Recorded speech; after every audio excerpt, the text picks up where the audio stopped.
아무래도 조국 전 대표의 정치 재개에 많은 이들의 관심이 쏠렸습니다. 오늘 기본 이슈 유튜브 방송 시작으로 김대중 전 대통령 무효까지 참배한 조국 전 대표입니다. 국민의힘 심판을 외치면서 내년에 어떤 선거든 출마할 의지를 드러냈습니다. 없죠. 정치를 해야 되고요. 저의 운명이 굳이 말하자면 운명이 바뀌었다고 생각합니다. 2019년 이후로 어떤 경우든 6월에 국민들에 의한 선택을 구하겠다는 국민들에게 저희 비판하신 분까지 포함해서 국민들의 제 의견을 다시 얘기하고 이 정치적 선택을 받아야 되는 거죠. 제가 해야 될 일은 그 비판 과거의 판결이나 수사에 대해서 하나하나 설명하는 것이 제 역할이 이미 아니다 생각합니다. 그 비판을 통해서 비판을 제가 받아들임을 통해서 아까 말씀드렸던 제가 해야 될 과제가 무엇인지를 밝히고 한 번에 제가 몇 번의 사과를 한다고 2030이 마음을 열겠습니까? 그러지 않을 거라 봅니다. 일단 저 2030에 대한 입장 얘기는 잠시 뒤에 짚어보기로 하고요. 강성필 부위원장님. 본인의 정치 재개 명분을 국민의힘 의석수가 반토막에 나야 된다는 취지로 얘기하면서 내년에 그러니까 지방선거든 보궐선거든 무조건 출마하겠다. 이거 저희가 어떻게 받아들일까요? 일단 본인 업이 정치인이기 때문에 당연히 정치인으로서 출마하는 건 당연한 수순이라고 생각을 합니다. 다만 이제 만약에 정치 일정으로서 광역 단체장에 출마를 하냐 아니면 재보궐 국회의원에 출마하냐 이 두 가지가 선택지가 있을 텐데요. 예. 저는 이제 조국 전 대표도 결국에는 대통령이 목표 아니겠어요? 근데 긴 호흡으로 대통령 대선을 준비한다라고 하면 광역단체장 도전하는 것도 저는 맞겠다라고 생각을 해요. 예. 하지만 짧은 호흡, 그러니까 2030년에 대선을 준비한다라고 하면 아무래도 국회의원을 도전하는 것이 맞겠죠. 근데 지금 현재 국회의원 보궐 지역구로 예상되는 곳은 이재명 대통령의 지역구였던 인천 계양과 강훈식 비서실장의 지역구인 충남 아산입니다. 이 두 개 다 녹록치가 않은 상황이거든요. 하지만 이제 지방선거를 준비하면서 공천받은 국회의원들의 자리가 비면은 또 그 자리도 재보궐로 출마할 수 있을 것 같습니다. 예. 저는 어쨌든 이재명 대통령과 민주당 내에서도 조국 전 대표 때문에 부담스러워하는 어떤 여러 가지 의견이 있거든요. 그래서 저는 이재명 대통령의 성공을 또 조국 전 대표가 원하고 그렇게 하겠다라 바치겠다고 했기 때문에 저는 오히려 재보궐에서 그나마 험지로 분류되는 곳이 있다면 저는 거기에 출마를 하는 것이 그나마 어떨까. 험지가 그러면 강 부원장 봤을 때 어디입니까? 지금 현재로서는 없지만 앞으로는 재보궐선거가 열릴 가능성이 있는 곳들이 몇 군데 있다고 생각을 하기 때문에 그렇게 되면 저희 민주당과의 조국과 혁신당과의 갈등도 완화될 수가 있고 또 본인도 만약에 그 험지에서 살아 돌아온다면 대권 후보로서 더 기지를 다질 수가 있기 때문에 저는 그런 선택이 좋을 것 같고 또 그 전까지는 조금 그래도 자숙하는 모습을 보면서 조용히 있는 것이 저는 이재명 대통령 결단에 대한 조금 보답이 아닐까 좀 그런 생각을 해봅니다. 잘 빠져나가시네요. 험지 없다고. 다만 이제 그 논평 끝부분에는 광복절 특사인데 또 불과 2, 3일 만에 이렇게 정치를 완벽히 재개하는 게 맞느냐라는 애들로서 그런 말씀도 하셨고 국민의힘의 의석이 절반으로 줄어드는 게 시대적 과제니까 본인의 정치 목표를 그거에 맞추겠다라고 했어요. 그러니까 본인이 출마를 하는 게 국민의힘 심판이다 이런 취지 얘기를 했습니다. 다음 화면을 볼게요. 구 변호사님. 아까 저 김대중 전 대통령 묘역에서 이제 기자들한테 일문일답할 때 뭐라고 그랬냐면 아니 제가 사과한다고 2030이 마음을 열겠냐라는 취지의 얘기를 했습니다. 어떻게 받아들이셨어요? 근데 이제 저런 분은 앞으로 정치 활동할 때 그 누구에게도 사과를 요구할 자격이 없는 거죠. 본인도 사과 안 하면서 그럼 상대방 사과에 대해서 마음 열 건가요? 그냥 적대시만 하잖아요. 그리고 야당 대표로서 출마를 논하면서 야당을 공격하는 멘트, 야당을 반사 이익으로 삼아가지고 내 존재감을 부각시키는 거 굉장히 이례적이거든요. 저는 조국혁신당이 지금까지도 어떤 색깔을 가진 정당인지를 알 도리가 없습니다. 왜냐하면 정당이라는 건 자기의 정강 정책을 통해 가지고 국민들을 설득하고 우리의 그 정강 정책을 통해서 수권 정당이 되겠다 이런 거를 목표로 삼거든요. 근데 지금 당 만들었을 때도 윤석열 타도 이거밖에 없었고 조국혁신당이 뭐 한다는 건 선명하지 않았는데 그걸 통해서 의석이 됐을 때 그리고 나서 지금 사면이 됐을 때 자기의 잘못에 대해서 반성하는 거 이런 거 없고 앞으로 내가 뭘 보여주겠다 이런 거 없고 그냥 보여주는 거는 국민의힘에 대해서 다시 또 공격. 그러니까 뭐 윤석열 정부 무너뜨리고 나서 남은 거. 근데 또 야당이 됐음에도 불구하고 국민의힘을 무너뜨린다. 그러니까 자꾸 조국혁신당에 대해서 어용야당이다 이런 얘기가 나오는 거거든요.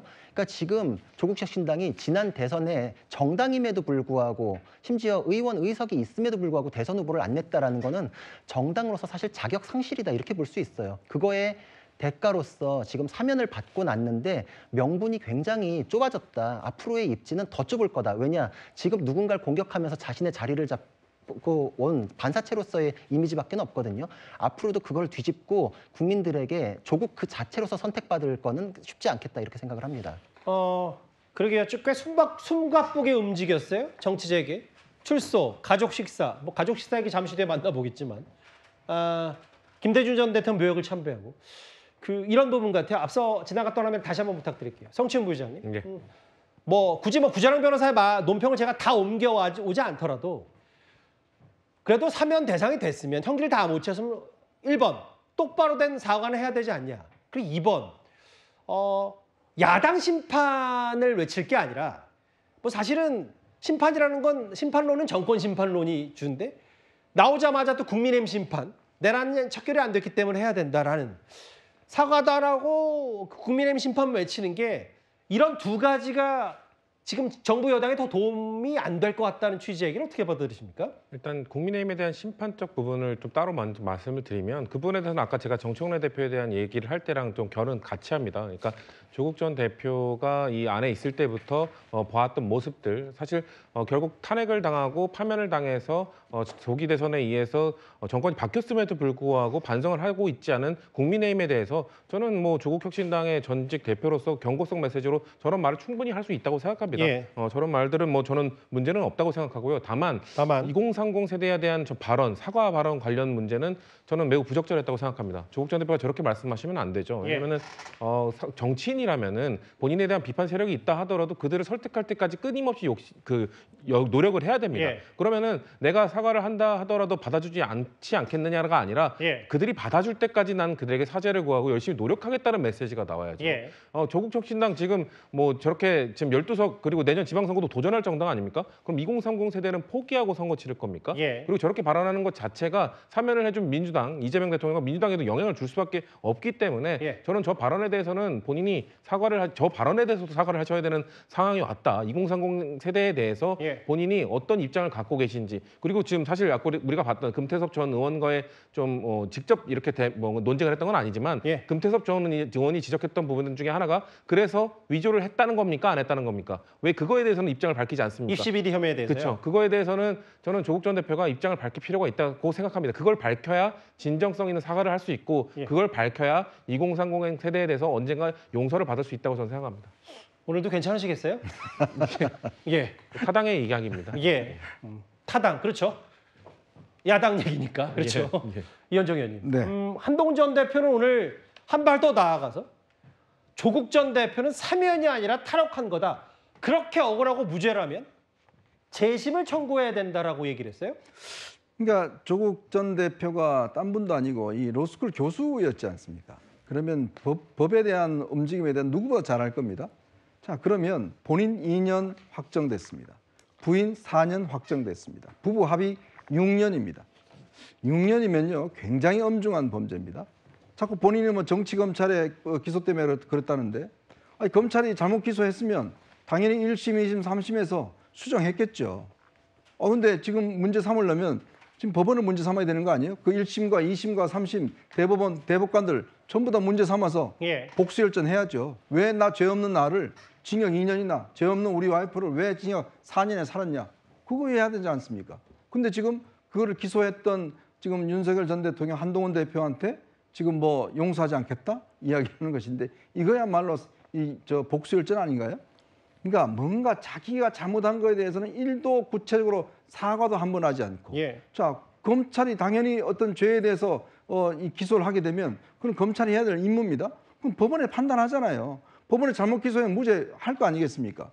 근데 법원에 대해서 한마디 이야기하지 않고 오히려 기소한 사람 왜 나 잘못한 거 그냥 밝혀내서 이렇게 기소했어? 라고 하는 거 똑같은 거 아니겠습니까? 그러니까 조국 전 대표의 문제는 바로 거기에 있습니다. 사실상 탈옥 아니냐 한동훈 전 대표가 이렇게 직격탄을 냈는데 강성표 위원장. 네. 이거 뭐 본질은 아니고 뭐 이른바 오늘 정치권에서 된장죽 논쟁이 있어서 아예 천하람 원내대표는 사람 본성은 잘 안 변한다. 한우 먹고 된장죽이냐라고 했는데 저는 이게 진위 여부가 중요한 게 아닌 것 같고 결론은 봐라 조국 전 대표 나오니까 그게 좋든 싫든 상당히 이슈가 되고 또 조국 전 대표의 여전히 부정적인 생각을 가진 사람이 이런 말 하나 SNS 일거수일투족에 대해서 이재명 대통령과 집권 여당에 부담이 되는 거 아니냐. 이런 비판에 대해서는 어떻게 받아들이세요? 우려스럽죠. 분명히 우려스러운 면이 있고 그래도 그 우려도 그 사안에 따라 다른 것 같아요. 지금 천하람 개혁신당 원내대표 저분이 말한 거는 너무 억지스러운 면이 많아요. 예. 아니 이제 감옥에서 나온 지 첫날에 가족들하고 아니 뭐 소고기를 먹든 뭐를 먹든지 간에 어쨌든 식사하고 나서 된장찌개 올린 게 뭐 그렇게 잘못입니까? 예. 원래 가족 식사하면은 대한민국에서 뭐 어머니가 끓여주신 뭐 된장찌개나 김치찌개 이게 거의 정석이잖아요. 예. 그래서 저는 왜 저런 고기를 안 것까지 올리는 거야? 고기를 예. 아니 거기에 대해서 안 올릴 수도 있는 것이죠. 이거 지금 공방하시는 거예요? 일단 말씀하십시오. 예. 네, 그래서 저는 저러한 걸 가지고 공격하는 자체가 저는 좀 잘못된 것 같다라고 생각을 하는 거예요. 예. 아마 조국 전 대표도 오늘 김어준 씨 방송에서 뭐 사위가 예약해서 한우 마음껏 먹었다는 얘기를 했는데 글쎄요. 저희가 준비한 1위만큼 조국 전 대표의 정치 재개에 지금 여러모로 논쟁적 인물이 다시 한번 떠오르게 됐습니다. 예, 곧바로 요즘 뉴스에 예고하겠습니다.